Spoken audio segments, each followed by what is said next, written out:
Welcome back, Yard Talk. Welcome back, highly advised motherfucking family. Goddamn, you feel me? It's me, Big T. Gotta have fun with this shit, man. My boy Majay two times, and Time. not just Majay two times. We also got ourselves another female artist, which we don't have much of. But let me go ahead and introduce AN.R.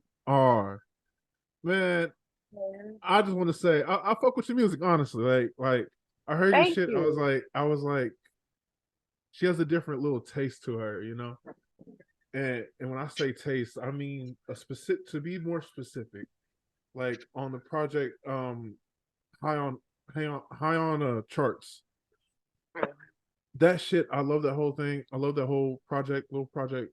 It's just it has this distinct sound to it, and like it kind of brings me back to the Ooh, early 2010s and just kind of mid 2010s when music was like really like changing for like its era of music. So that's just something I had to get out there. But definitely welcome to Yard Talk. thank you. It's Welcome to greatly Yard Talk. appreciated. Just speaking about like the type of music that I do make, like that is my niche. That's something that I'm definitely getting to do more work on or regarding is like alternative rap or like alternative hip hop that like gives you kind of like that Pharrell esque, the more like the Neptunes, like very swanky, groovy, almost like pop within rap type Yes, of vibe. that's the shit I love. I definitely want to do that. That's definitely my niche. Okay, I'm definitely loving that, man. Man, so your name, where'd you get that from? Aqua Niggas Rule. Okay, so yes, my name is AN.R and it stands for Aqua Niggas Rule. And I was diagnosed with autism like a little while back. But it was weird when I first figured out like I did have autism because at first I thought that like I was a little annoying my entire life. I just thought I was like, the random facts nobody else knows, not catching the friends, not catching the people. And I just thought I was a little quirky or a little weird or like a little weird. But I actually like had all of these weird mannerisms and like idiosyncrasies that like I had about myself that like I had to do or like what made me me. Like I explained that to actual trained professional and felt more appreciative of who I was and decided to use as much space as I possibly could to, I guess, illustrate the, I guess, coming of age of me as a person, as an artist, as a person that with a late diagnosis with everything. So I just want to make a space for other people that feel like isolated from their peers or feel as if there's this constant space of feeling like inherently wrong with like existing, feeling like your odd, weird ass is always gonna be accepted and appreciated in this space. I think that's definitely when I just heard Uh, the uh, music. I think that's what I kind of drew me in. Definitely. It was one of those you had that kind of you had music you wouldn't think it just looks like it can't fit in, but it's one of those oddly shaped puzzle pieces that can kind of slide in if you make it okay, I'll fit. take that. That is exactly how being under the autistic spectrum feels too. See. I, I haven't been diagnosed with direct autism, but I do have all the I do have Yeah, the all the stuff under the spectrum, the Asperger's, the dyslexia, the ADHD, the anger, all of it, all of it. all of So it. I can easily say that is exactly how you would describe it, like a puzzle piece that fits everything, but it doesn't. So it seems weird, but it's not weird. It seems different, but it's not that different. It's just interpreted and it comes off a little bit. It's like Right. one size Definitely. fits all. No, for real. I For saw like real. this really beautiful quote on Instagram that was talking about how like autism or like living with autism feels like driving in a city with like no traffic lights or like no like stop signs or anything. Like you just trying your best to Hmm. like figure Hmm. out when and where to do stuff, how to do stuff, where to go, when to go, and you're Yeah, just with no real like sense of understanding of direction and Right. it's and like every having it's like having 10 different thoughts going on at the same time, and only one of them is the main thought, but they get cycled out constantly. See, me, I personify all the thoughts. So I just like, oh, I got like 1,000 people having a conversation in my head, and I don't pay attention to the background, and I only pay attention to the front person because that's the main thought that I'm actually thinking. And everything else is just like, oh, I'm just taking in knowledge in the background like a recorder. Yes. Or it feels like I have all these tangent thoughts based off like the new information that I'm constantly receiving as we're talking. But the initial thought that I had in my mind when I first initially heard everything you said has to stay in the forefront of my mind before I lose track of this. And then I start, and then like I hate when I lose track of the first thought, because then I start from like the very last most recent thought I had and work my way to the front of the train. And don't none of that shit make sense, and everybody is like, "Motherfucker, are you speaking well?" Like, what the fuck? It's like flipping through one of those carousel cameras that you put the little disc in, and once you click it once, you can't go back. You gotta work through all over again to get back to it. Right? No, for real. All right, I'm going to state this. I think Do you agree with that, Astro? I think we're all mentally on the same page, same words, same letter, everything. Same book. Astro just sneezed randomly out of nowhere. I think he agrees as well. Yes. So now go back to sleep. Where are you coming from? Like, what you representing? What you represent your city? Chicago, but to be very specific, Chi-town. I'm from over east. Yeah. Okay. Yeah, I'm over here coming from Jersey City, but we from North Dallas, Texas. You hear me? Yeah. You feel me? I still come from that dirty South. Feel me? Come on now. A Triple D, Texas. Always and forever. But how long exactly have you been doing music? That's a good question. The past 2 years. 2 years? Yeah, I dropped my first single ever 2 years ago within this month on November, I think like 18th. November 18th or something of that sort. It's like, it's your 2-year anniversary essentially. Yeah. 2, so like, before you actually started dropping music, like, how was it like growing up thinking about music? Like, did you always think that you wanted to do, or? I knew I wanted to do something with like my creativity. I used to draw really well. I used to spend almost all my time drawing. So I thought that like I was going to do something with that in my life somewhere, somehow. But I've always been like a writer. What drew me to music was doing like my poetry club in high school. And it was called LTAB, but I believe it goes by a different name now, like Rhythm and Roots or something else. I haven't caught up on it. But I believe they have changed names. But yeah, and doing that in high school and feeling like I had a sense of community as a person that liked to write. And then I started making poems that rhymed. And like my homies were, I believe, like I have a homie Phalair. He made beats and bars. That's where I did like my first ever rap. And he was like, "Yo, I'm not listening to you no more until you put this behind a beat. This is a," and I like denied it. I was like, "I'm not a rapper. I'm not gonna be like, hey, listen to my mixtape. Look at me now." But yeah, I was like, I don't want to struggle. I'm not a rapper. I'm not a rapper. I'm not a rapper. That entire sentence, but I felt that entire sentence. I thought I was too good to be a struggling artist. I was like, nah.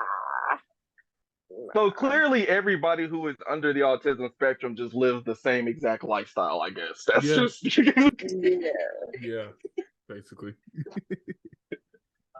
Once you said you knew how to draw, I was like, oh shit.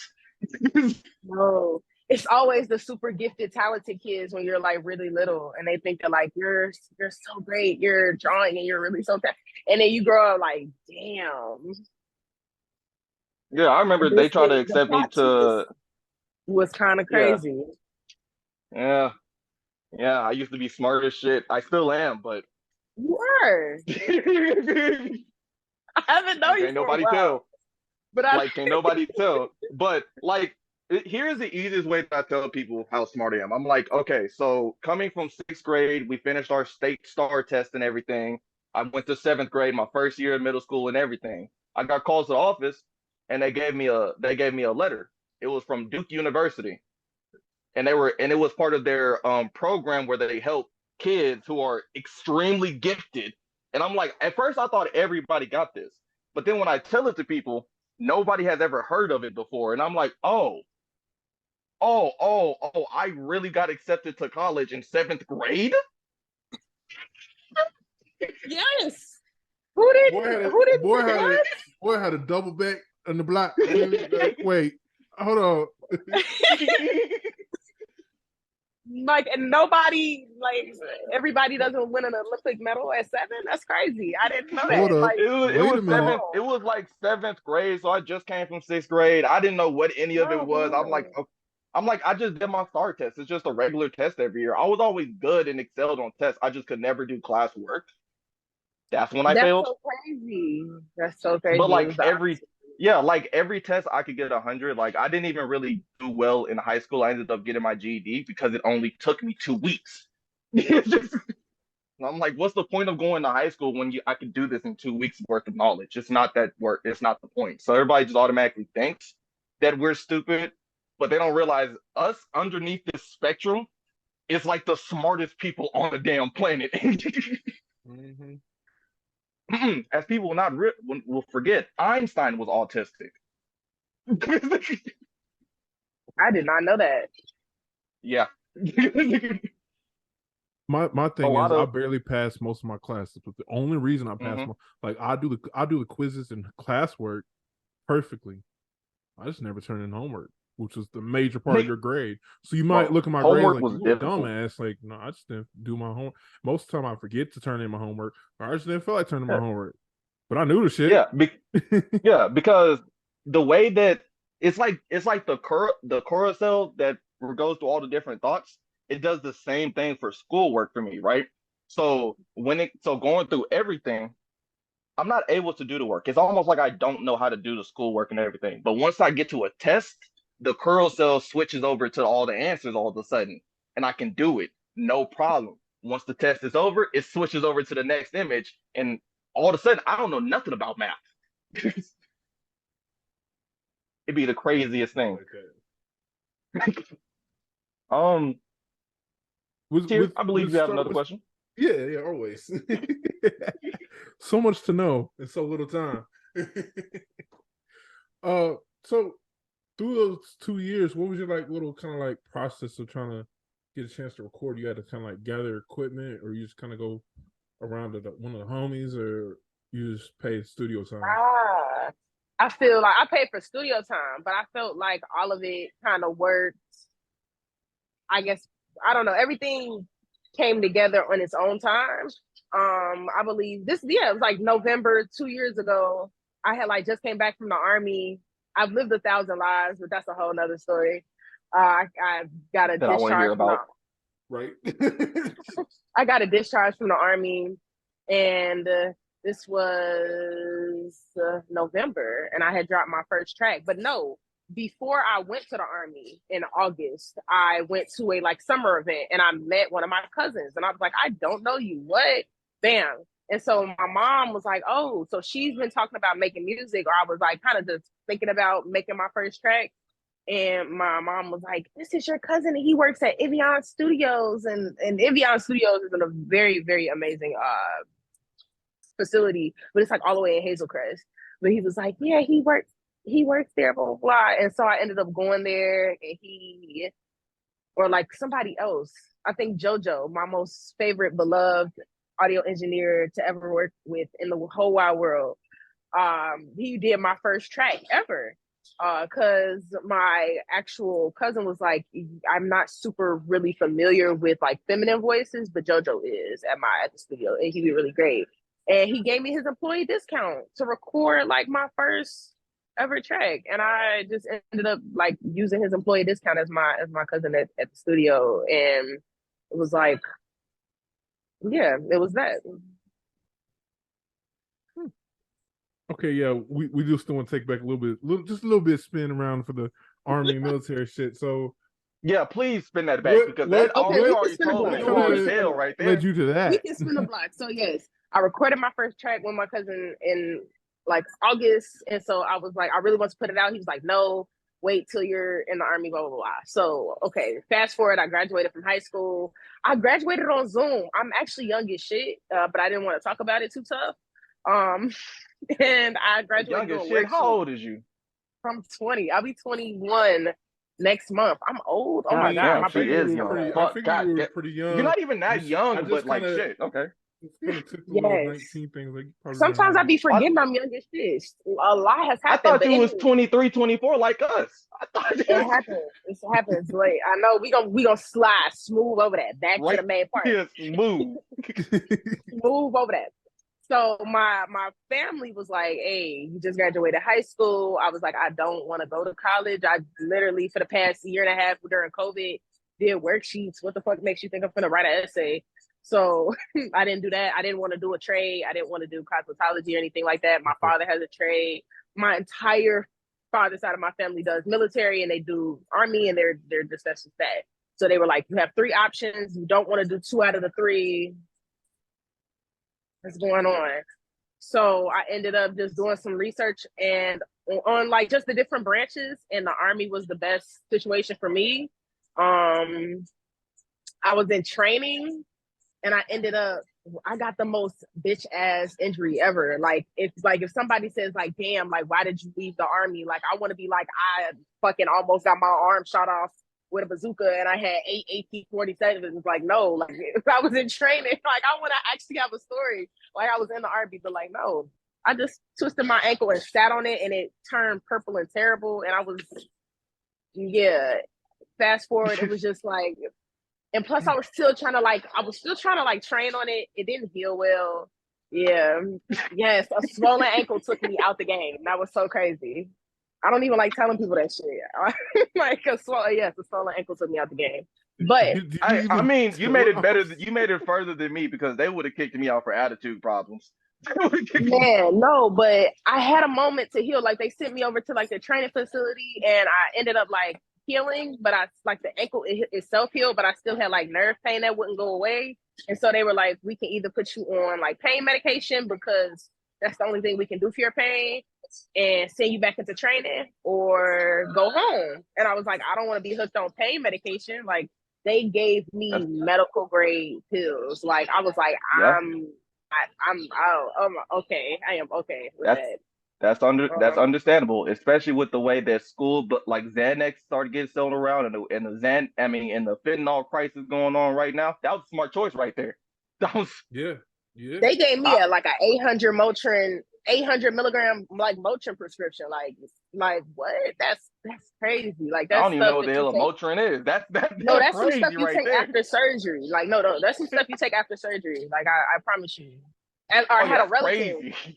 No, I had a relative that nah, they was like, we're gonna give you the good stuff. I was like, I don't think I want the good stuff right now. Right. That's not my type of party. Can't That's I? crazy. But no, Honestly, you shouldn't even be ashamed of that. You should be proud because not very many people can say that the reason that they didn't go through that far is because of an injury. Most people just quit. no. So And I like, wanted to actually like I knew like my family was gonna talk so much shit. I actually didn't want to leave. I was like, you know what? But I told them but no, one of my actual drill sergeants was like, no, you're injured. We have to, yeah, you gotta go. It's a wrap. Also, yeah, other than the medication being like an issue for me, I was like injured, going to like physical therapy appointments, going to hospital appointments to do checkups on like whatever nerve pain I was having, if I was having any additional problems, just doing this stuff. And I loved music so much. That's the only thing I was doing when I didn't like in that space. I didn't have a phone. Like it was just me, and I wanted to write constantly. And we didn't have any technology for like maybe no. We had our phones once for 30 minutes on a Sunday. So everybody's like singing and stuff like that. And I'm like trying out stuff that I wrote. I'm like rapping.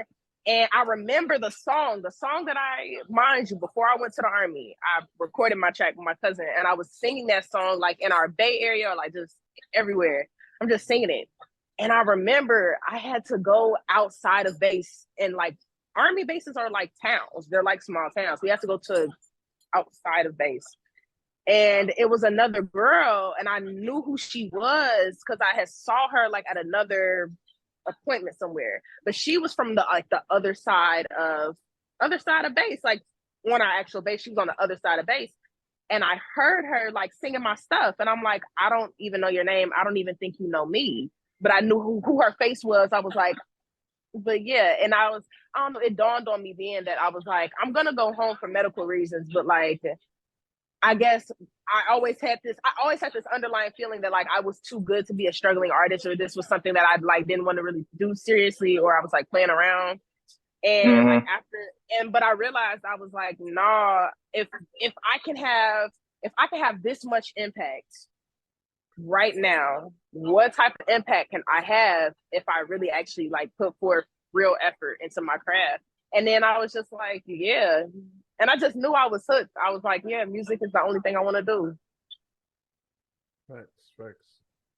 Man. Yeah, and we love the context of that. See, Kier, thank you for Yeah. actually having to run it back. That's what we needed. No, All for right, real. Yeah, that's what we that need. was a story right there. Nah, for real. What's some of your inspirations? Like when I say inspirations, I can go off the list like family, friends, or even artists. I smile so hard. I love that question. Because my like uncles, like when it comes to the like like not feminine, but the like the masculine side of like my rapping, I think about like my dad's barbershop, like sitting constantly in the barbershop and the most audacious shit I would hear in that safe space where men are getting their hair cut. And like that safe space is a different level of safe. You hear the best drama there though. No, for real. And so like when you hear me kind of rap in a very groovy and swanky and smooth and like masculine tone, when I think of like the inspiration behind that are like the men in my life, the men that I were around, and the people in my life. And most of the time, when I do very like feminine voices, it's not necessarily like inspired by any of the women in my family, but more so inspired by the ideal of what I want to sound like, or kind of like a fantasy more so. Like I go to like how a cartoon character would sound, which sounds crazy, but like I don't know. When I think about femininity, I think about like Betty Boop. I think about, and so I hear like I don't know why that happens for me, but like it's not. I don't mimic any of the women in my family when it comes to like how I rap in a feminine tone. When I rap in a feminine tone, it's more so like, or I think about like Lil Kim, but I really mostly think about like characters or like very hyper feminine like characters of my childhood. I can get that. Yeah. Yeah. Where you come from? I like that. Man, already off to the great start with the army shit. That was a whole twist and turn. Hell yeah, I fucked to that. So there's a whole thing about being an artist. The whole thing is two things about it. While being an artist is about whether being independent or being under a label. So what is your stance on that?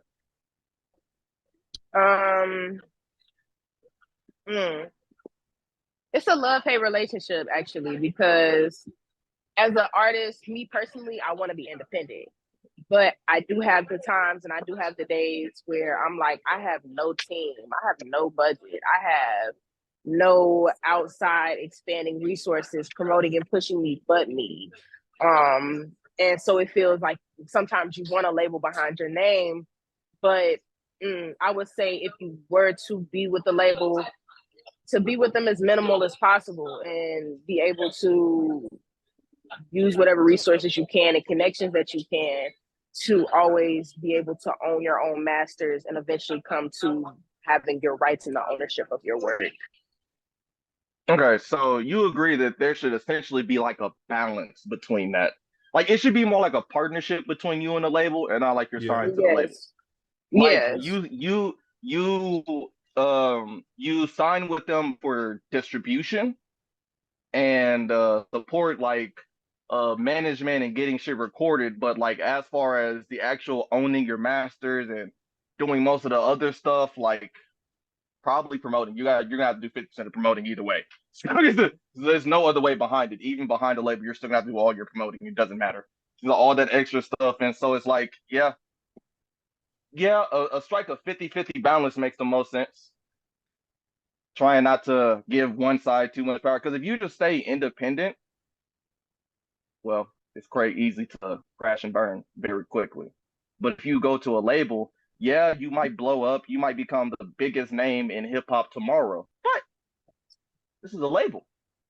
They're gonna switch around very quickly. So they're gonna bring somebody else, come take you down. And if you don't keep up with what their standards is, then you're gonna get screwed over very quickly.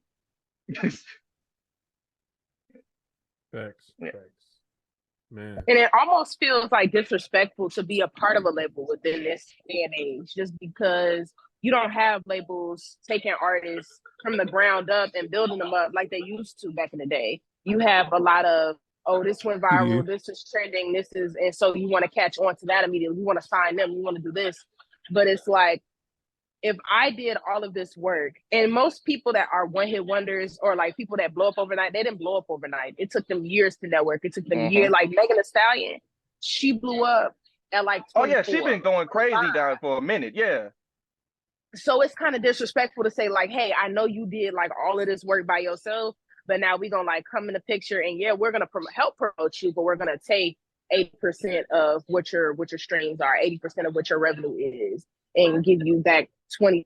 20% is a dream, and that's for AAA artists even. And it's and then on top of that, like you having to like, I'm gonna give you a loan, like whatever advance you get or whatever type of budget that you get within your deal, your record deal, you're paying that back. That's not your money.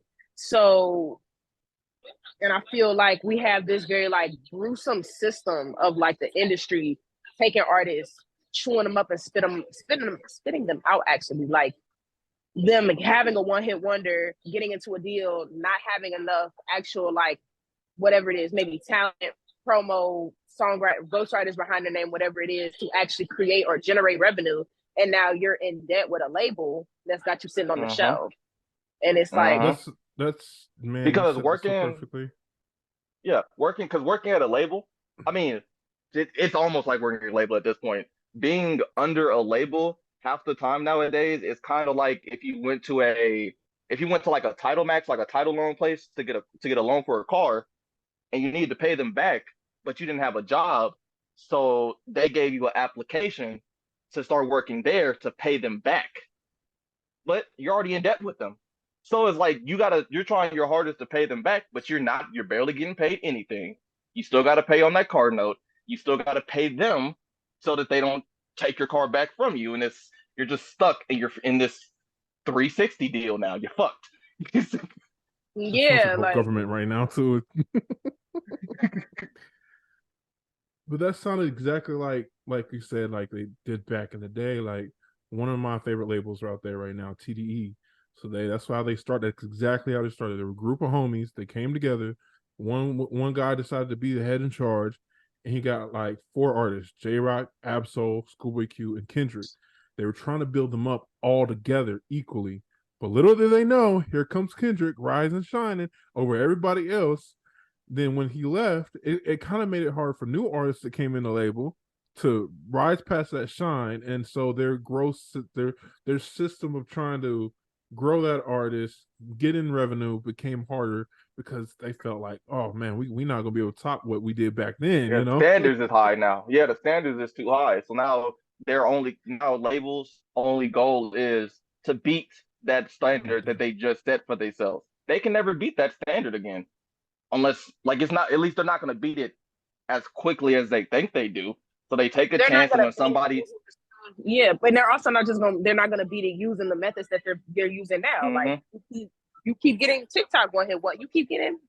You gonna like you play stupid games, you win stupid prizes. And I don't mean to like undermine artists that go TikTok viral because that's your first big break. But that's all labels care about too, is virality nowadays. Yes, but I'm not seeing like any of these actual new artists big. Not necessarily, not like how they used to, how like they had a hit back to back in the day. Like we don't see that anymore. We don't see, like, even Beyonce said this, we don't see bodies of work anymore. We see constantly all these singles. We don't have bodies of work anymore. And then they get so used to dropping singles and they take too long to drop an album, that most people is used to them just being a singles type artist. They think, oh, your song is perfect to just put over my dance, like Glorilla, Coi Leray. Those are just two perfect examples of people who came out. They clearly had virality. They could drop some singles that could gain a lot of traction. They could be popping. Coi Leray drops an album, it flops because she's not an album artist. We know she always drops a single that's great for a pop song, that's great to get you popping, but she's not an album artist, at least not yet. And then Glow, well, has just took too long to decide to drop a damn album, and then somebody said it's trash, and then she got mad about it.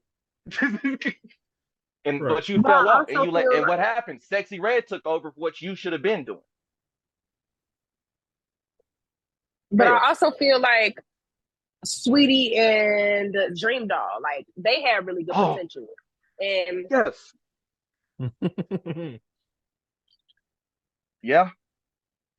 Now, Sweetie, I don't know what Sweetie does, and I haven't heard Dream Doll name, and I don't know how long. No, for real. The City Girls just dropped an album, and they sold less than Coi Leray. They sold like 4K. And here's the thing, they could have sold more, but you know what? They haven't. It's their fault and it's the label's fault. The label's not promoting because the label is caring about their artists, as they have said, and they wasn't promoting because they're a group, but they haven't been promoting none of their music. They ain't been dropping the music. They ain't been doing nothing like that. So what happens is everybody's just you don't see the talent anymore. When somebody drops it, all of a sudden it's like none of their body of work is good no more. They don't know what they're doing. All the music flops, crash, and burn because they didn't live off of that virality that the labels care about. The labels want you on Shade Room all the time. They want you getting into conflict. They want you posting shit on TikTok. They want you getting into a beef with your baby mama or your baby daddy. That's what they want because they can market that. That's not what us as the consumers want. We want the fucking music. Right.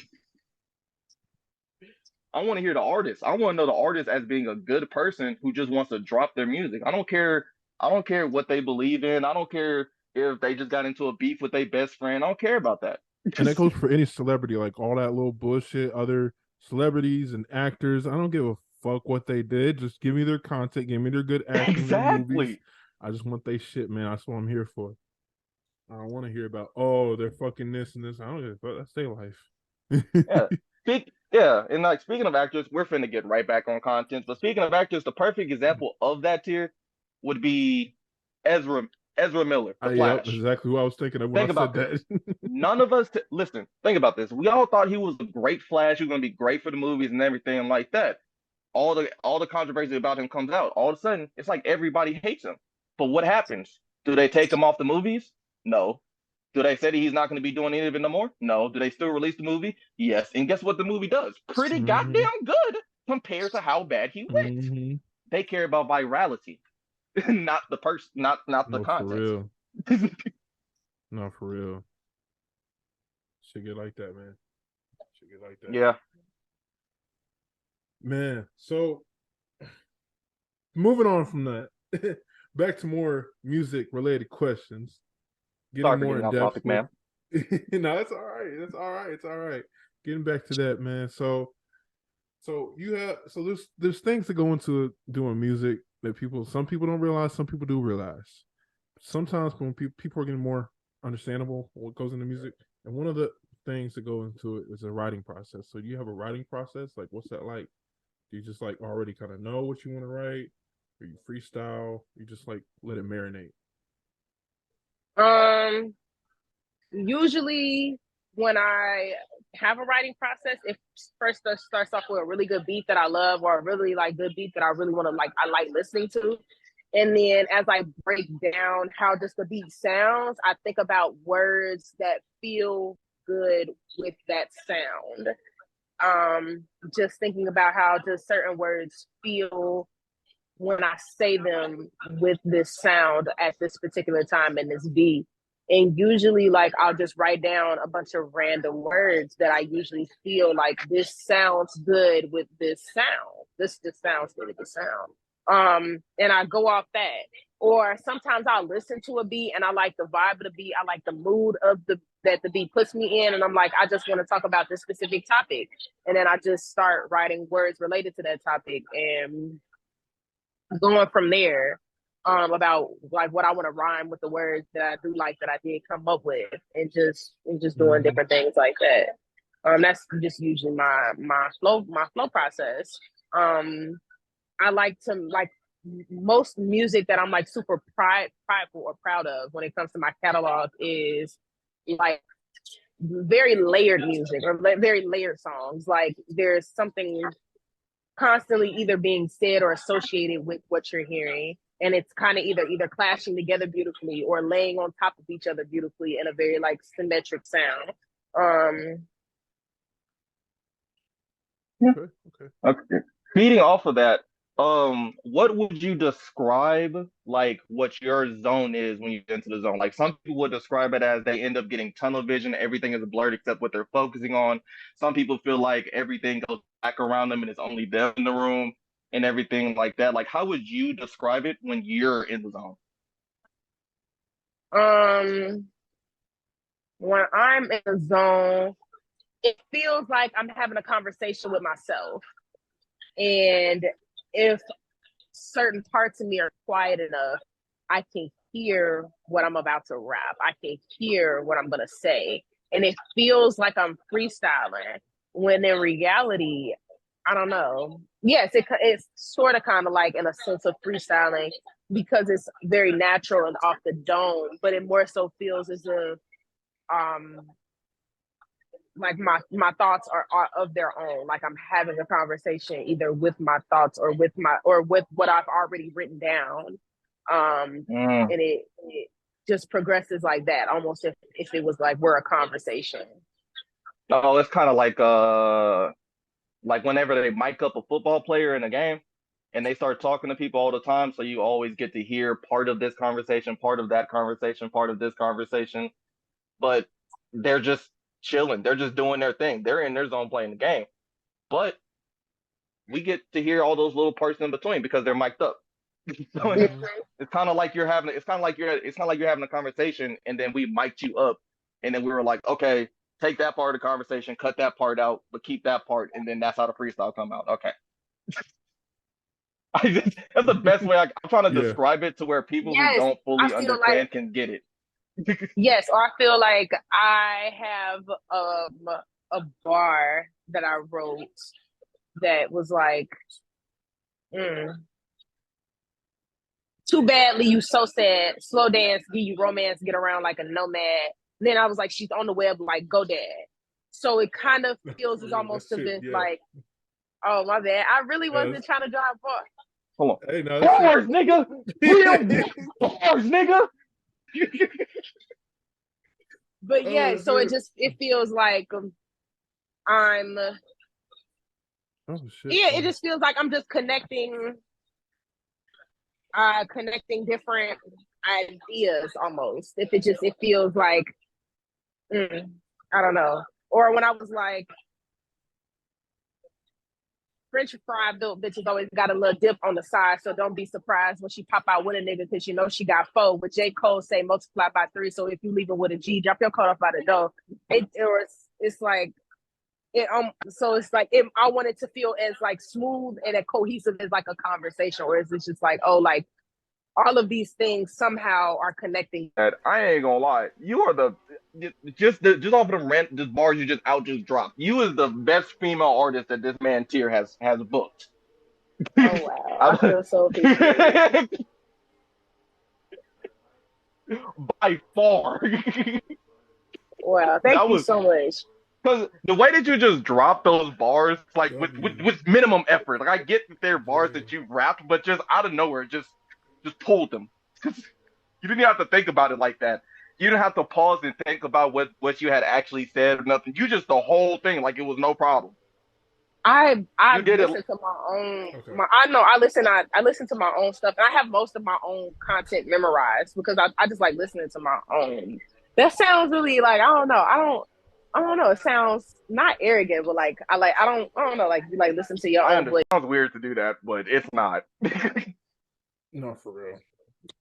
But no, I appreciate my craft. I mostly like memorize most of my content. So that's why I was like, when I was thinking, when I thought about like, what do you mean when it feels like to be in the zone? or like writing something. It feels like when I did like drop those bars, it was more so like all of my last bars felt almost like reactive to each other in a sense. And I want my music to be just as cohesive as that. Okay. Yeah. Well, the other half, And it which was you will cohesive. Yeah, definitely. Thank you. And one thing that Thank the lyrics should be very cohesive to is the beat and sound that you choose. So one of the things is, like, one of the questions would be, what's been like the okay, no, I'm putting it wrong. What are you gonna ask? How the beat selection process goes or something? Yeah. So from when Okay. you started till now, have your beat choices changed? Or at least the kind of like songs you prefer to hop on now? And if they have changed, how so have they changed? I would say yes and no. Because I feel like when I first was like writing, or like first like writing and getting used to rapping, I was doing a lot of like boom bap raps, a lot of like the J. Cole type beats, or like the very like old somebody sampled some old 1940s or 1950s song and got it on a loop. Like, just that was more so what I was Goddamn. doing. And it and the beats eat, but like I just remember, and I don't know, like I just remember writing a lot to those type of beats. But I ended up I use this app called Off Top. This is not sponsored. I just love y'all. Like, and I remember it was like a little ad where it was talking about how like it was like, stop using the YouTube ads, or like stop using the YouTube beats to monetize if you haven't bought that beat, blah blah blah.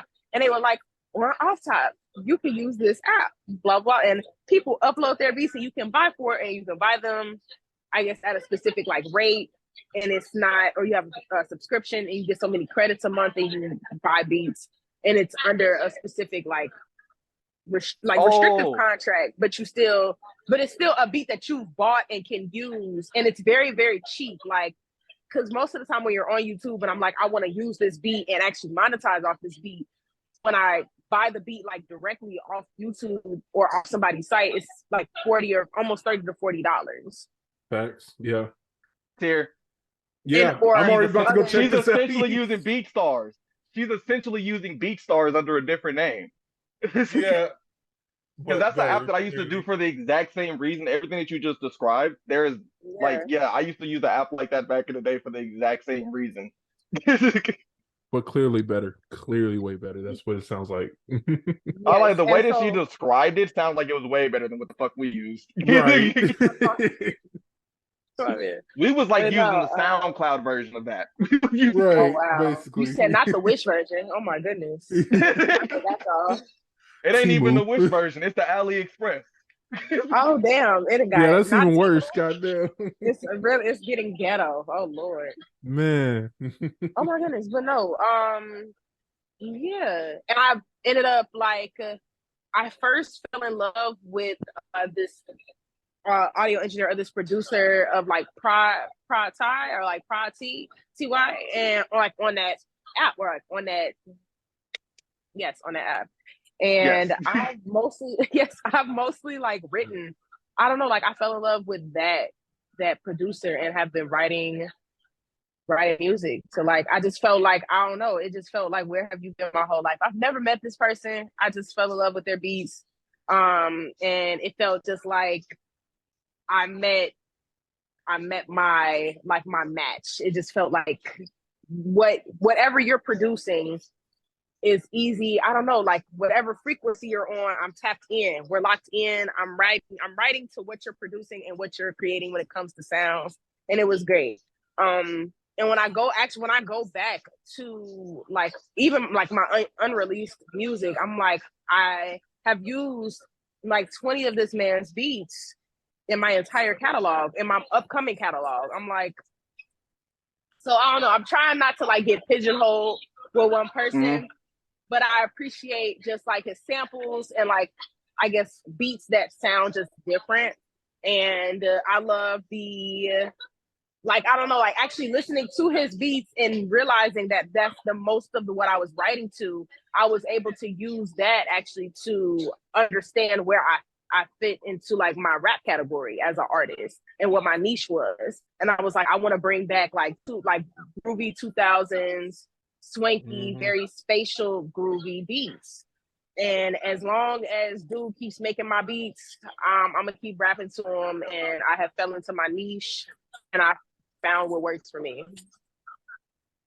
And we loving every bit of it. God damn it, shit. I mean, Every bit. I'm eating that shit. I'm eating that shit up like I just ate some good ass Tres Leches yesterday. Feel me? Nigga, I'm eating that shit up like I'm gonna eat up this mean ass pesto later. You feel me? I love pesto. Fuck you for that as well, though. Oh, I got the chicken and the shrimp in it. Oh yeah, you eat good. Very good. Oh, yeah, I just plate. had one in my hand. Let me hold $5. Man, I should ask you. Yeah, hold on. I'm outside too. Nah, for real. Niggas pulling out their wallets. Hold on, let me check around. No, all right. We keeping it fun. We keeping it classy. You feel me? We still here. Okay. Talk, man. Okay. So, what are like 5 artists / celebrities that you would collab with? They can be alive or they can be dead. It doesn't really matter. Oh my goodness, that's crazy. I love it. J. Cole, Ludacris, Lil Wayne, Nicki Minaj, Barbs. and no name, or either if Nicki Minaj is somehow, or no, not even Nicki Minaj. I would say like just if I could fit like another honorable mention in there, I would say like Mick Jenkins or like Kirk Knight or yeah. Okay. So, what is like your favorite era of music per se?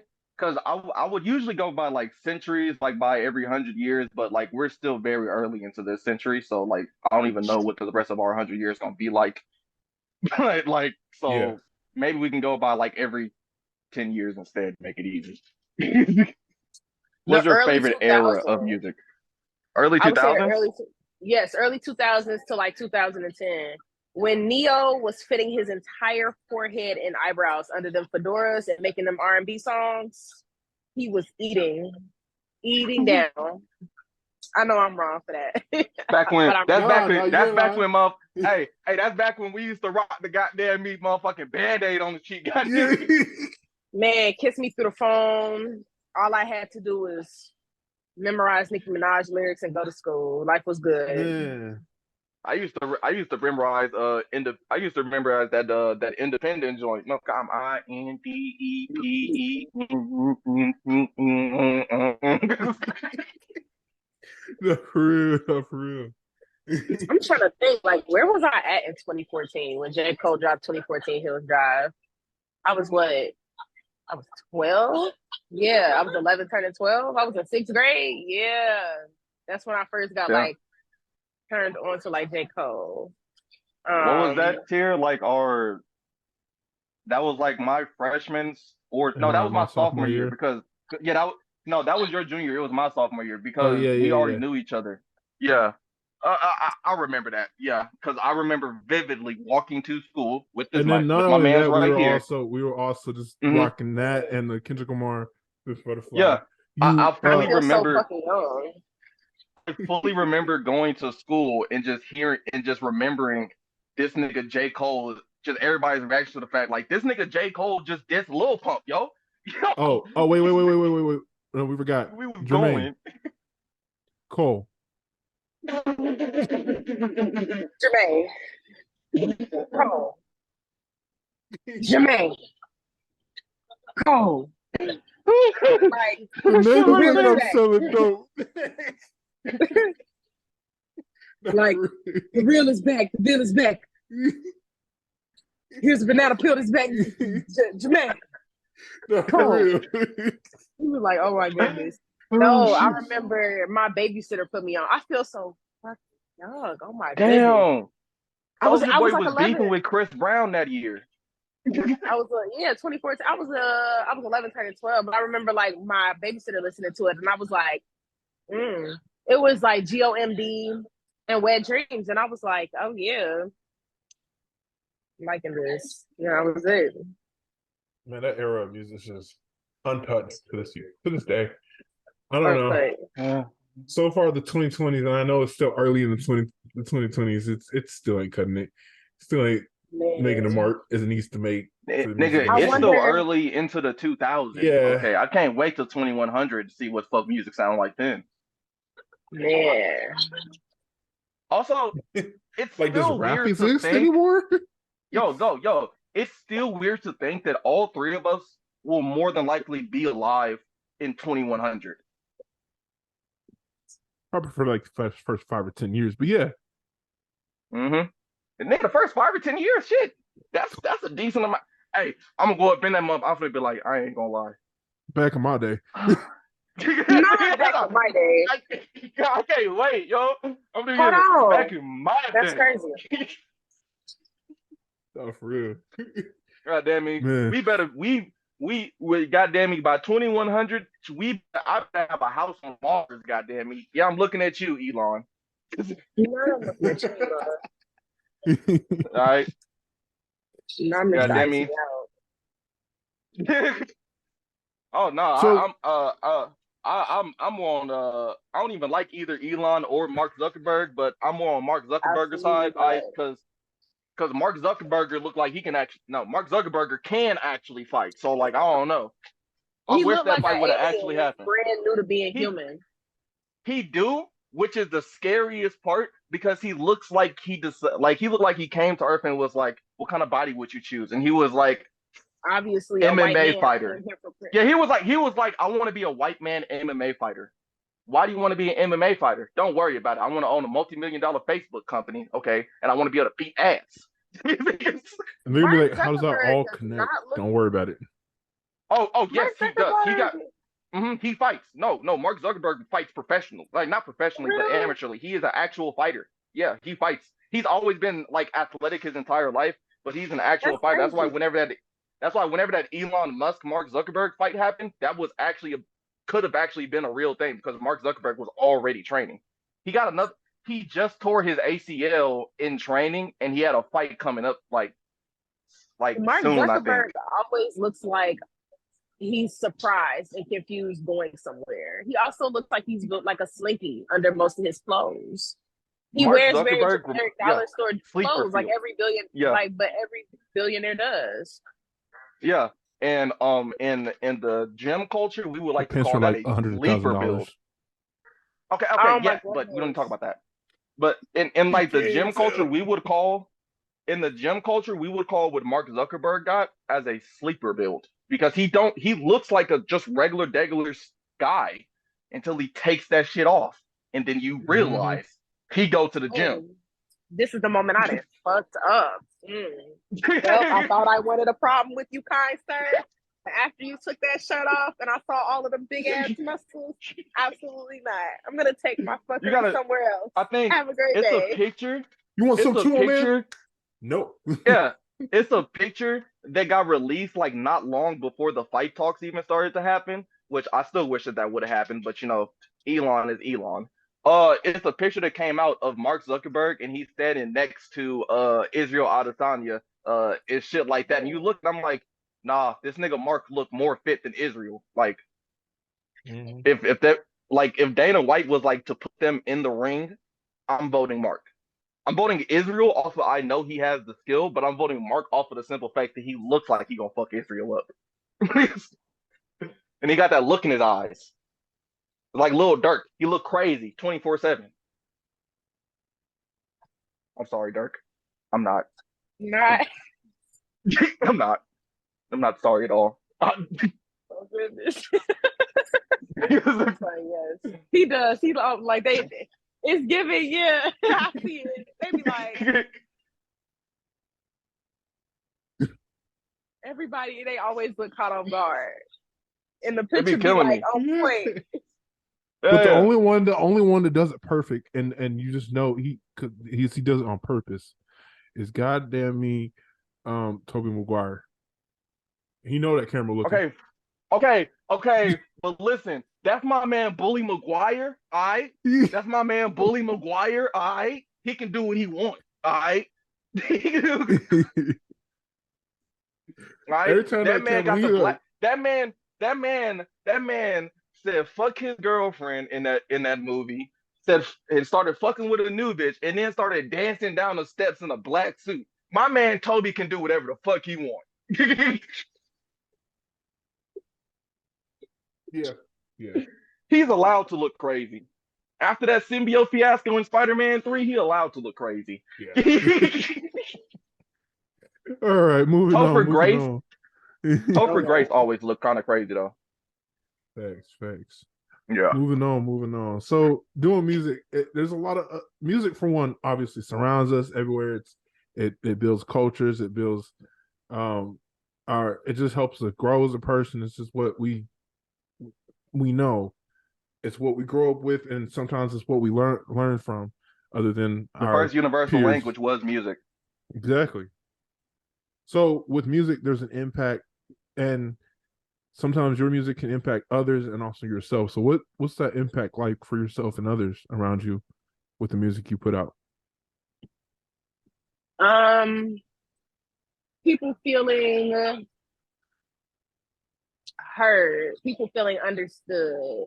More so, I want to impact others with like just a sense of like intrinsic warmth when you listen to my music, like nostalgia. You feel like you're talking to your big cousin. You feel like this utter sense of like comfort within my sound as a person that creates art. Okay. Okay. Where do you see yourself in 10 years? I see myself in 10 years just being a very like distinguished writer all around. I definitely want to get into film and like write or like help co-write like a children's movie. I really want to do that and like have a manuscript for that. I want to write a book. I want to do so many other things. I want to write for other artists. So I feel like I see myself in 10 years being just a very distinguished like writer. We'll get back to the Makes movie sense. thing about that later. What We'll get back what to that later. I would say what I'm trying to figure out a word. What type of like you're a blank centric woman? Like, what would you consider yourself as? Like, there's like family oriented people. There's just money motivated people. People who are only motivated by comfort, like just making sure that they feel comfortable in their life, and everybody else comes secondary or in this, that, and the fourth. Like, what comes first for you in life? Is it like family, music, comfort, money? Like, what do you put at the top of the ranks? Priority. Definitely it would be first be family. Then this is a hard one, but I would definitely say, actually, no, I'm gonna be selfish, and I would say it would be my comfort, my family, and then my artistry. That A makes lot of people don't want to admit. Yeah, you don't want to admit it, but like before my anybody else in my family is good. Like I feel like the only person I feel like I would ever put my own comfort above is my mother's. But other than that, like I love her too. But at the end of the day, I love me more. And it might be selfish to say, but like if I don't put myself in a good position to work as a person, function on this earth, period, it doesn't matter if you're comfortable. The level of if my uncomfort is temporary, then I understand like taking a sacrifice. Yeah. To just permanently be like, I don't know when this is going to end, and I'm just indefinitely putting myself in an uncomfortable position for somebody else's happiness or at my own expense for others is just something I no longer do.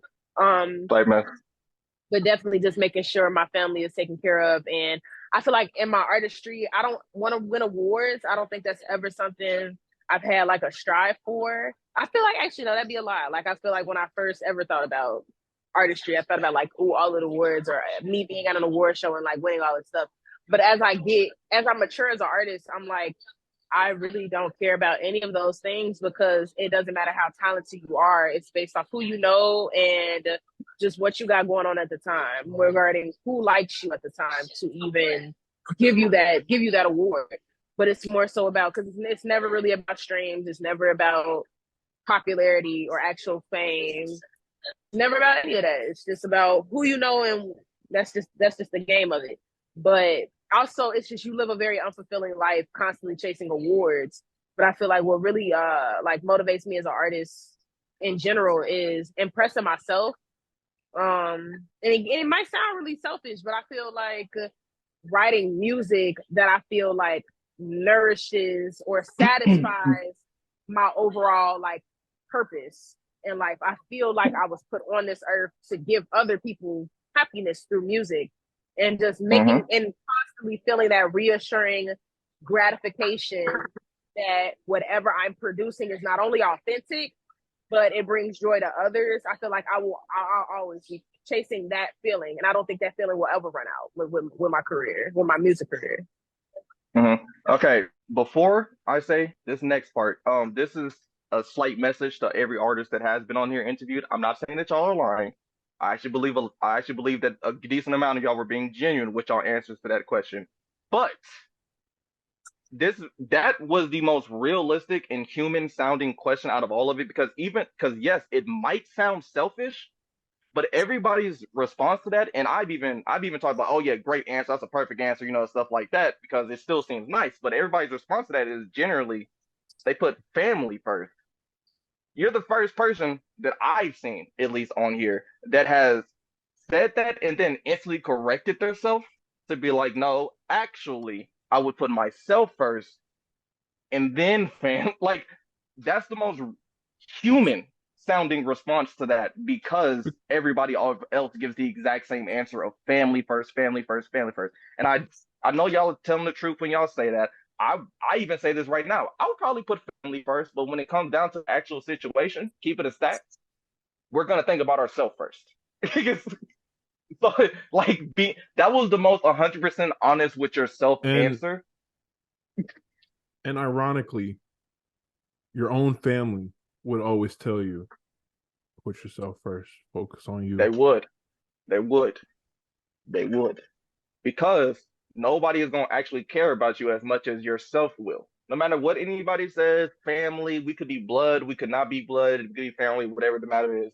Your family can still switch up on you. So you should definitely always prioritize yourself. Just like, don't always think negative like they're going to switch up, but always prioritize yourself, because you got to remember that anybody can switch up on anybody. Just because we kinfolk or just because we skin folk don't mean, So, like, yeah, I appreciate the actual honesty with yourself that you had in that answer, because that actually seemed more genuine than any other answer that has been given. Just because you actually took the time to correct yourself and actually just realize, like, no, it would beat me over them. It's as honest as I possibly could get. Like, what's been the best advice given to you that you would give to everyone else as well? In general in life, or just in general? In general. Oh my gosh, people do whatever the hell they want to do. And please, hey girl, preach it to the choir. Are gonna do whatever the hell they want to do. So don't fold. Don't fold on yourself, and never ever fold on your goals or like your morals or your standards. Because I promise you, you can make all the excuses that you want, but people do what they want to do. And what I mean by that is, like, I had a lot of family members. I had like a former like mentor. I had my mother. I had so many people be like, why is your name Awkward Niggas Rule? Like, you would be more palatable and more marketable if that wasn't your name, if you didn't have the N-word in your name. And I'm like, this is for the niggas, strictly for the niggas. This is for the real awkward niggas. As a awkward nigga? As a awkward nigga. I like the name. As a awkward nigga. As an I like awkward the nigga. name. I like the name as well. I like the name as well. And I've had people like when I got paid to go do a show in New York, they were like, "Hey, we can't have the full spelled names of like your artistry like on our." But okay, because they were trying to give me like a promo code, and so my name was on the ballot as AN.R, but they were like, "What is your promo code going to be?" Because most of the time it was like just all of the artists' names spelled out for I think 2 other artists that were featuring with me. And I was like, we can just do my first and last name. Or they know that we were like, no. They asked like, hey, do you mind if we just do like your first and last name? And I was like, that's fine. But if they didn't want me on the show, or if they felt like, we don't want to put the brain effort and energy into figuring this out, hey, we can't spell out your promo code. How about we reschedule you for something else or some blah, blah, blah. Or they could have gave an excuse. So people support what they want to support, and people do what they want to do. Yeah. Awkward niggas rule is like when we used to call ourselves Ugly Gang and call ourselves ugly, so that whenever a female would try and do it, we would just be like, okay, and do you want my number or not? Crazy Ugly Gang, shorty, I know what I am. What you talking about? Now, is you trying to join the gang with me or not? I saw a video I saw a video last week, and it was this guy just going over shit like, how do you reply back to insults? If someone calls you weird, I'm like, and step up, nigga, bitch. Yeah, I'm weird, ho. That was the delayed curses. Step up, nigga. I'm weird, yeah. If somebody try and call me weird, I'd be like, I'll do some weird shit on purpose and just look at their ass. Man, at least I know what I am. My mom was like, "You're not an awkward nigga." I was like, "I tripped up the stairs yesterday, babe. I don't know what else to call that." Like, you're not an awkward nigga. I fell in the hallway today and I did a barrel roll into push-ups to make people not notice. Or no, like I actually did that. I really will talk to myself and have whole conversations. I'm unmasking. I don't care. And when people catch me, like, I look at them as if like they've interrupted a conversation with me, because they have. Like, I look at them like they're crazy, I promise, and it really baffles people. I love it.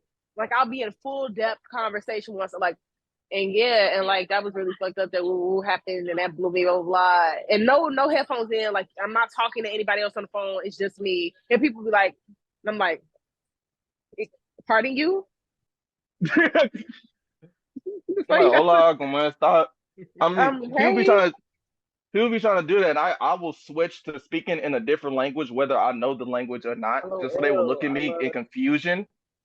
Like, I always try and learn. I'm trying to learn like Asian languages, like Japanese and Mandarin and shit like that. When all stuff eventually. So I will just randomly pull out something out of nowhere. I'd be like, what was it? Dama de konoyaru. I think is what it was. I might be inaccurate on that, but I would say that, and they'd be like, "What the fuck you just say me?" I said, "Shut the fuck up, bitch ass nigga. I'm sorry. Do I gotta get a retranslation for you?" No, for real. Like, you come over here messing with me, and you talking about I'm being weird to you, man. You being weird to me. You're being weird to me. To me. Not for real. So, what is the definition of success? And we are going to go back to the thing of what you said you did a show in Europe. We are going back to that as well. Definitely important. Yeah, that man make sure to put a pin in that hoe. I had to. Yellow one, urgent. But yeah, definition of success. What's that like to you?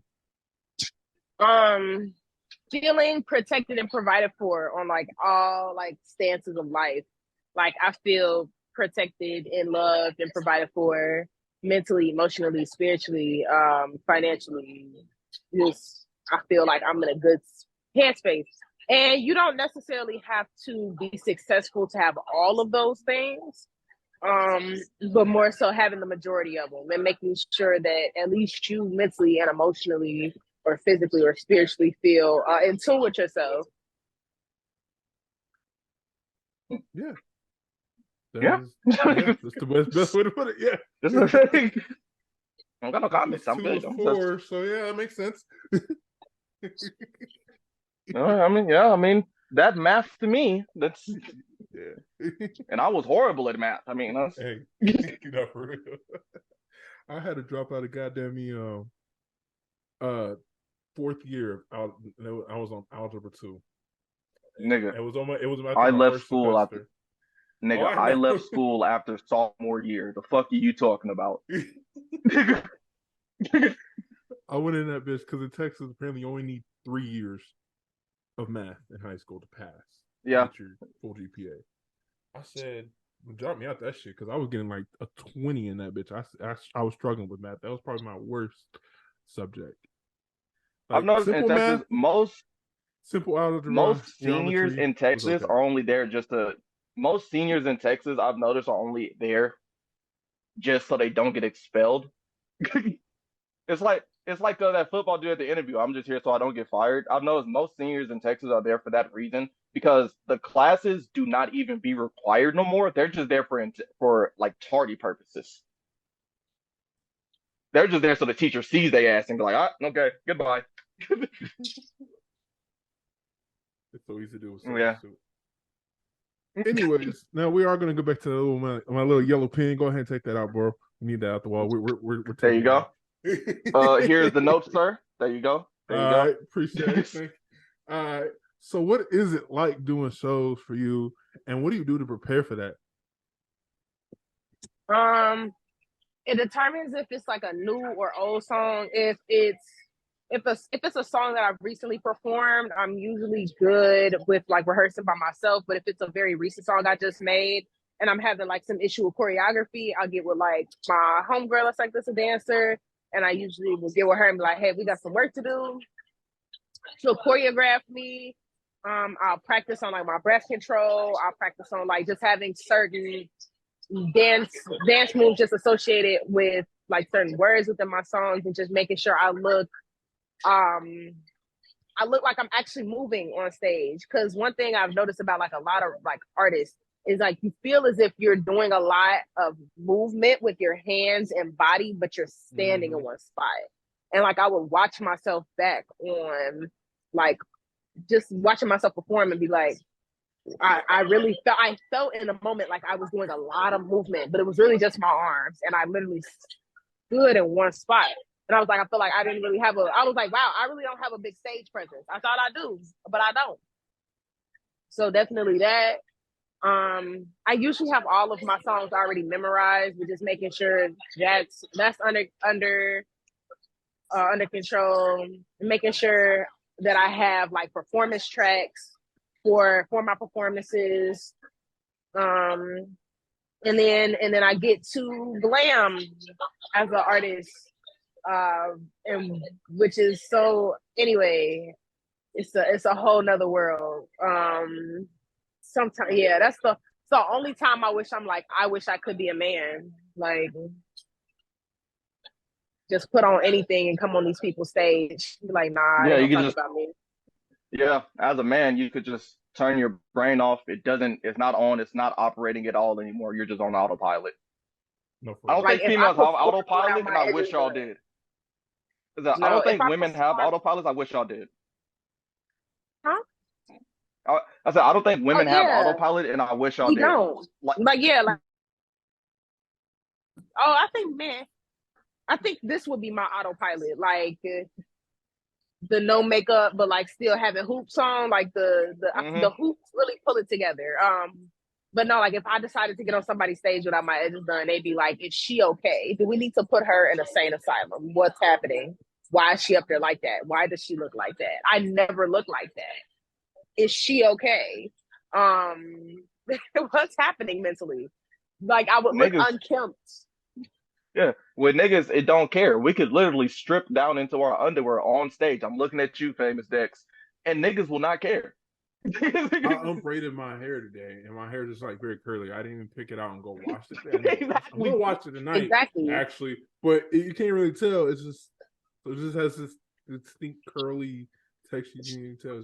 Looks natural. Like fuck it. I will say that stage presence things. I've never actually performed on the stage, but I do know that this is a thing that works over different mediums of career choices. that stage presence thing, the biggest way I can think to fix that is when you're practicing it at home, try and pretend like you're walking around the stage. Like go in the garage and be like, okay, this is the stage. Walk from corner to corner as you're singing the song until you just get used to doing that normally and then incorporate your dance into it. And the only reason I say that is because that's the same method that's used for like boxing, right? I want to box one day, so I have a boxing bag in my garage, right? So when I'm in my garage practicing, what I do is I'm constantly moving around, weaving and do this and stuff. I'm constantly walking from here to way back over here because when you're actually in the ring, you gotta move. If you stand in one place, you're getting knocked silly. So it's like you gotta practice backing up to where it becomes a point where your legs do it second nature. Like your legs move on their own so you can focus on everything else. But again, that might just be a male autopilot thing. No, I do have my choreographer like choreograph me as a man because I'm like, certain stuff I'm like, I'm not doing that on stage. So she'll be like, if you don't want to look sexy, we don't have to look sexy. Like we can get you looking masculine, but still look like you performing. I'm like, okay, cool. And yeah, and she does her thing. She said, I want to go up there. I want to perform like Beyonce, but I want to look like Big Glow. Okay. But no, I actually saw Glorilla perform not too long ago, but she was doing a lot of like really feminine moves, but she's not a very feminine artist. Okay. Like she's feminine maybe not herself, Glorilla, but maybe like Left Eye. Left Eye. I don't know, yeah. But no, that's what I'm saying. Like I don't want to have my artistry not like all of this has to be cohesive and be on one accord. Like I don't want to have a more masculine presence within like most of my music and artistry, and then I get on stage and it's like, why? Yeah, like doing like drunk like Lord, one more time. Looking like Beyonce doing like drunken love choreography. Like it's not matching. So definitely making sure I feel comfortable just doing whatever I am doing on stage. So what would you say, honestly, for your own opinion, has been like your best song that you put out, or just best project? Best song that I feel like I've ever put out would be Unwind, but like my perfect project or my best project I feel like would be Drop It Low, but High on the Charts. And that's why I can agree with you. I said that in the beginning. That's the one I was really fucking with, man. See, that one had me reeled in. I said, hold on. I see where we're going with it. You said, hold on. Somebody's cooked here. I fucks with it for real. What is Unwind the main song that most people are fucking with, or is there another song that most people are fucking with? I feel like most people fuck with my song Friends from my first ever album. But I mess with Unwind so heavy just because and not only is it like a very sexy and succulent like song, it's more so like it sounds, I feel like, the most accurate to any expectation I've set for a song. Like it's met that expectation and went like above and beyond. Like most artists have an expectation of what they're supposed to sound like. And I love when I can listen back to a song and I'm like, this is what I envisioned this sounding like in my mind. Or sounded like when I made this or when I first created this. Okay. I can get that. I can definitely get that. It kind of like, damn, I don't know how to explain this one. Help me out, Sumante. You can kind of read my mind half the time. You could put the same way yesterday. You put everything I said way better.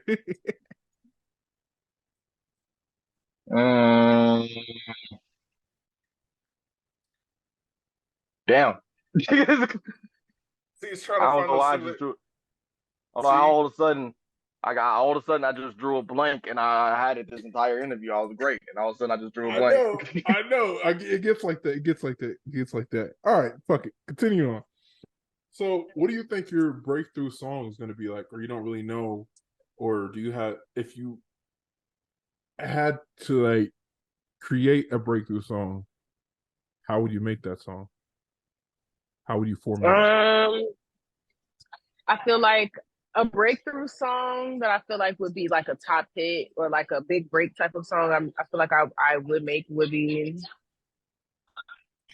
the song, like an unreleased song that I have in mind on a project that I'm dropping next February. And that's only because I feel like the song is very like TikToky. It's very pop. It's very like what's in. It's very mainstream. So I feel like a lot of people would like it, or this is just what most people are into nowadays. I'm like, this would probably resonate with the general public. Now, last two final questions, aside from the more fun related questions, would be if you didn't do music, what path would you think you take? Would you think you still try the military route or something just totally different? No, I think like if I couldn't do music and like I had to like live a regular life, like somebody was like, you can't do anything in the entertainment industry ever, I would probably like draw. I would go back to like my first love and probably like just be like a digital artist. If I couldn't do anything creative, I would probably become like a veterinarian or like a lawyer of some sort. Something either like defending others or protecting others or working with animals. That's still even, I mean, regardless, that's still some cool shit, you know? Gotta love animals, man. Gotta love animals. Yeah. Animals. I can see you being a vet. You got Yeah. the personality Yeah. that's it's kind of a little joyous. It's got a little bubbliness to it. Yeah. Dogs would probably love you. Yeah. I just looked at my dog and he wagged his tail. I think he agrees. That's right. You better agree. Yeah, that's true. All that loving you food better you get, agree. fat ass. Okay, I give you raw steaks, and I give you fresh salmon, nigga. You better say yes. He's half husky. I gotta give him a diet fitting of a husky.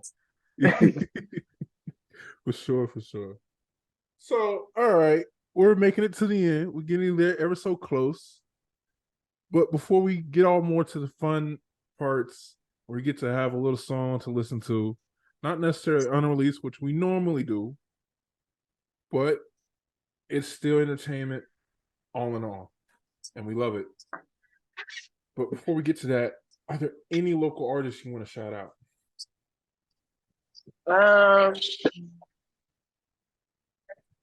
I would shout out like Dialect.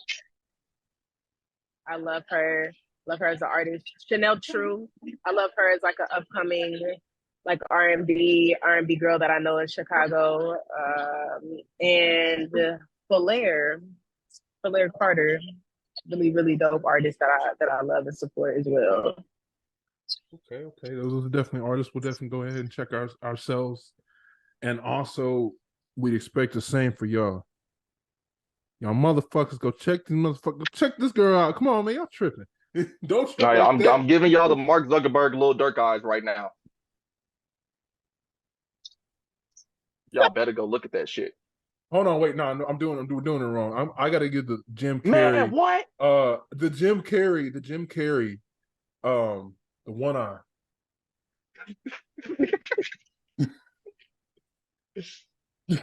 I can't do it. That nigga just got the whole eye popped out of shit. Yo, I don't know how he does that shit.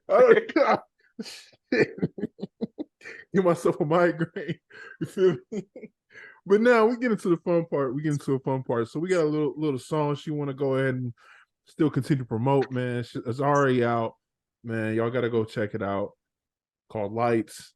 Man, y'all need to be on that shit 2.5. I know we finna be on that shit for the next forever. Couple months. It's a Christmas song, y'all. So see, and it's in the spirit. Say what? Man, can't beat that. You can't beat that, man. For real. Honest work out here, man. You cannot beat that. All right, so here we are. We have AN.R's very own Lights, very much in the Christmas holiday spirit. Man, just y'all got to tap in with this shit because I'm already knowing this shit gonna be fire.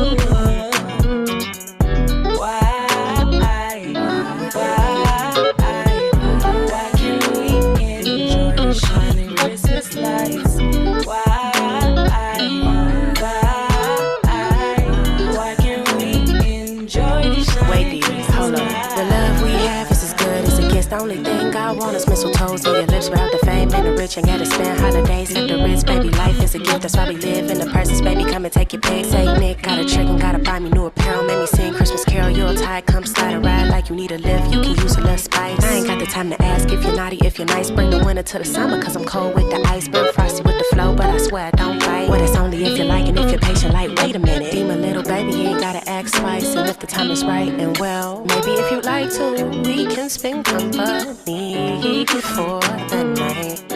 Baby, can you kiss me? That shade didn't know to share. For a little snow, baby, can you kiss me under the mistletoe?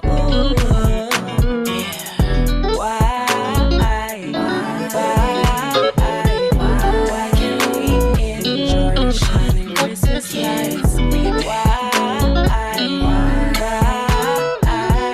Why can't we enjoy the shining Christmas lights?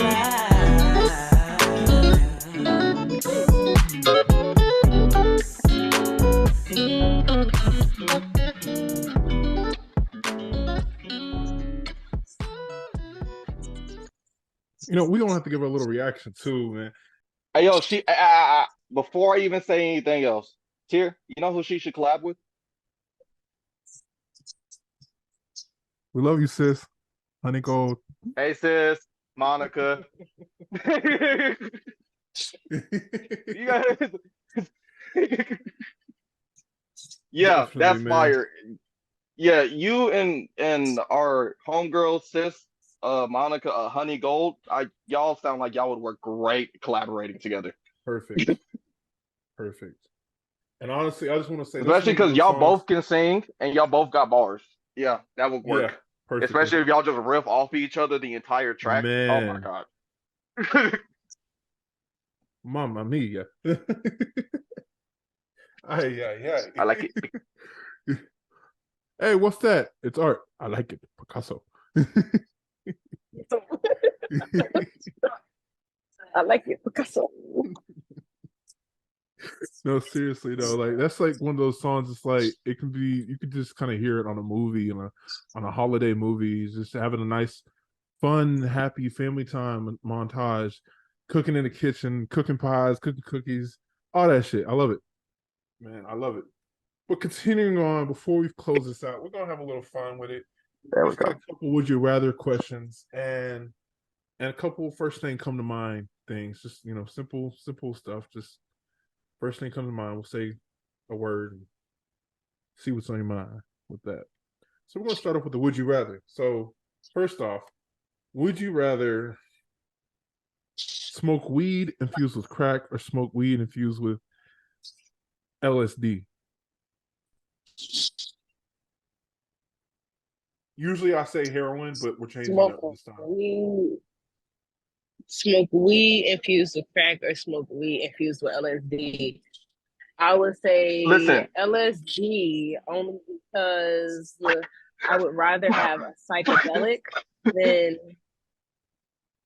Thank you. And I like my life. Like I think I would have a good trip. Like I'd be very zooted, but I'd be sitting there like, it's pretty nice. Thank you for saying the LSD option. I was scared for a second. I didn't know what you was gonna go down. I didn't know which path you was going down. I wasn't scared. I thought about it. I was like, no, I've smelled crack. Like they light it on the train here. If you're riding the red line or the like blue line, you're bound to have a crackhead light one up real quick, and you'll be like, it's time to leave. Or like, no, I was like, so I used to work at an airport, and I would take one very long ass train to the airport, and it was always this one crackhead, and like I didn't even have to like see her, but I would like smell crack being burned, and I'd be like, her ass is on this train. It'd be always her. It'd always be like a specific. I don't know who she gets her shit from, but I'm like, not I know what this smells like. I had to quit. I was like, the commute here is causing me my sobriety, and I don't know if I can get a secondhand how to crack. I don't want to know. I ain't trying to find out, goddamn. I'm really not trying to find out.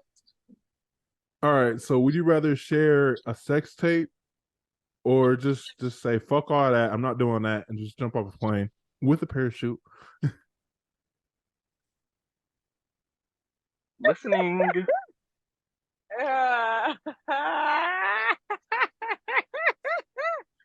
Low key, I gotta do the parachute. That's only because I was like, I mean, because what if the parachute doesn't open? But I think I would rather have that than people having my sex tape, just because I feel like that would be so harshly criticized. Like the way they did Sexy Red was terrible. Like, okay, I couldn't know. Like I couldn't have like mid-freeze frame. Yeah, getting that's cracked. bad. They Yeah, zoom in like her ass is so ugly right now. Yo, listen. Okay. They turn my ass into a meme, all types of shit. I'd be so hurt. Okay, but I'm pretty sure that your sex would be better than hers, because her biggest issue was just how dry it was down there. That's on her and the nigga, mostly the nigga. Mostly, yes, mostly nigga.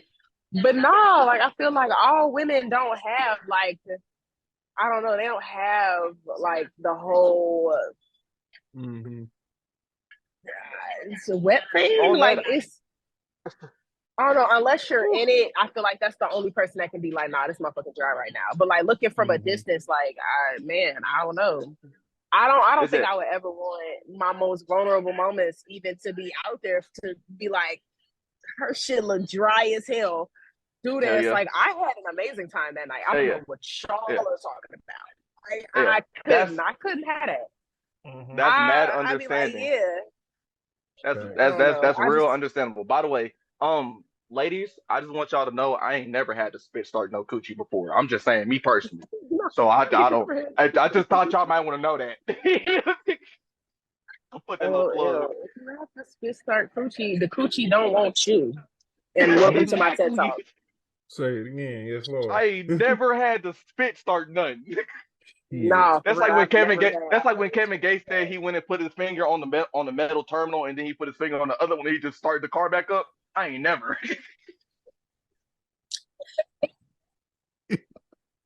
That was the most dumbest story I've ever heard, and I know exactly what story you was talking about. He said, "Don't tell nobody, I'm an angel." Shut up. He killed me, because it'd be funny, because any crackhead from the hood or any Mexican can come do the exact same thing to your car, nigga. You ain't no angel. You just on drugs. You just. All right. Would you rather work under the extreme heat, like over 100 degrees, or in an extreme cold, like under negative 50 degrees? So Texas or Minnesota? Minnesota. I feel like if I could survive a Chicago winter, I could survive anything. Point made. Point made. The heat, nah, you're gonna have to. I can't do the heat, dog. Would you rather be out working throughout the night or throughout the daytime? Definitely throughout the daytime. You get cheated on the night shifts. Yeah. The night shifts is some war shit. Oh yeah, night shifts, they fuck you over on night shifts, but they do pay you extra for that fuck shit. I'll give them that. Yes, they do. They do pay you extra for the shit you got to deal with. All right, now we're on to our last little fun thing before we close this shit out. So we have first thing come to mind. Now the first thing is color.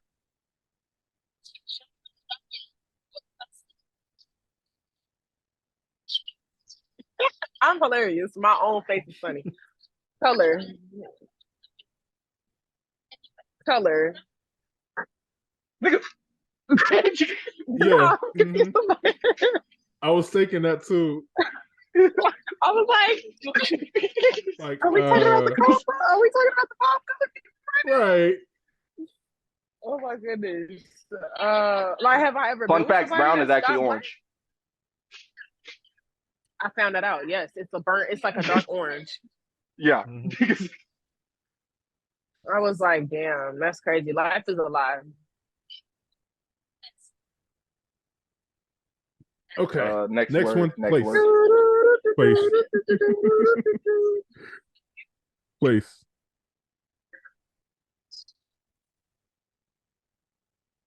Place. Yes. Oh wait, are we doing rapid? We're just doing rapid fire. Like, what is the first thing you think Yeah. of First thing regarding the come, word? yeah. Yeah. First thing come to mind. Oh my goodness. Oh my goodness. Okay, that makes so much sense right now. Okay, I was Also, lost shit. for a smooth 30 seconds. Also, shit. This shit's gonna cut Okay, out again in color, another race. minute. So let's make this. Yeah. Damn. And then you said, wait, what was the other thing you said after color? You Place. said Place. place. All right. Paris. Food. Okay. Chinese. Clothes. Country. Country. Nigeria. Okay. I was about to say a continent. I was like, no. What else? What did you just say? Clothes. My brain is clothes. Michael Kors. Games. GTA. TV. Living and single. Or living single. School. Huh? School. School. High We're about to cut school. out. Hair. All right. Damn. We came a long way through this whole damn interview. Multiple times. Not that y'all get to see all that shit. Y'all might be able to get to see the end product where we kind of a little bit cuts here and there, look a little off, but not too much off. That's because fuck ass Zoom. And honestly, fuck ass Discord. I don't blame Discord. We could have been on Discord doing this shit fine. But nah. I ain't even gonna lie to you.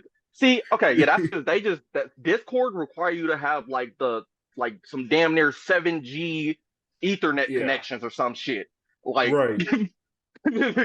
But I was gonna say something else, Loki. I lost my track again. Shit, I lost it. I'll come back when I pick it back up. Yeah, but we could have been on that. But regardless, we thugged it out. We did this shit. Interview fucking complete. And honestly, bro, I'm gonna keep it real. Fuck this card. I found it. What I was gonna say is, hey, bro, you gonna have like 2 different edits of this interview because you're gonna be able to have like a short, little, quick 30-minute edit for people who don't got long attention spans. You're gonna be able to have a full length interview, upload them both.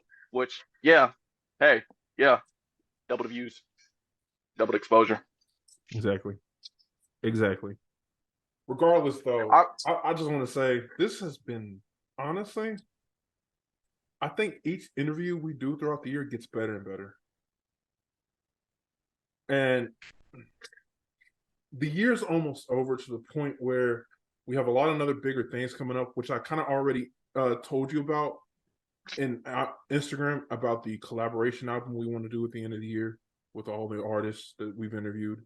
So that's the next big project we're going to do every end of the year.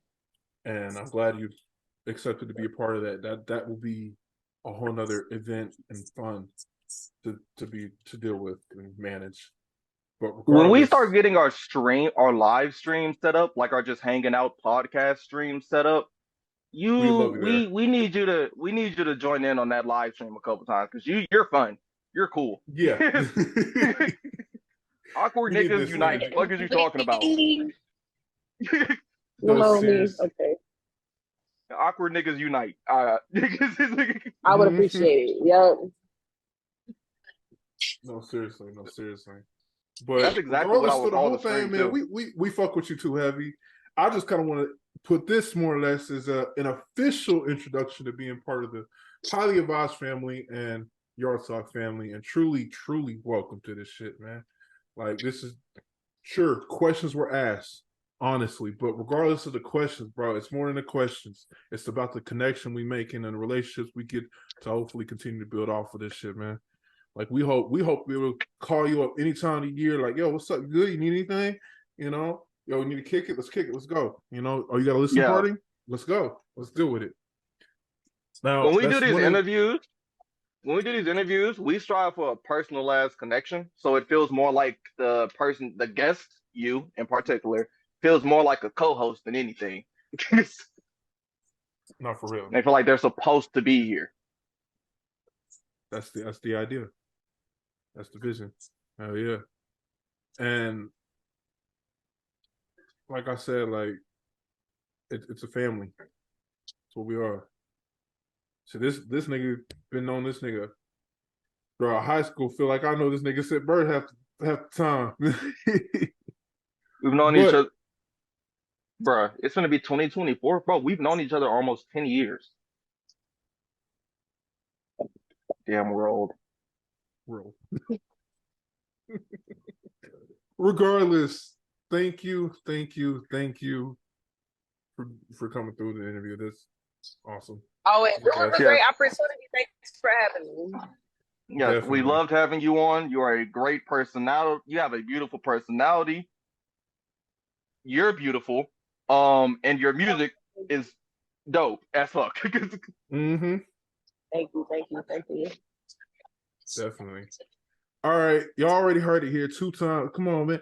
You already heard it here. Let me say it again. Y'all already heard it motherfucking here. It's been me, Big T, my boy Majay 2 times, and the 2 best times. person around here, AN.R. Come on, man.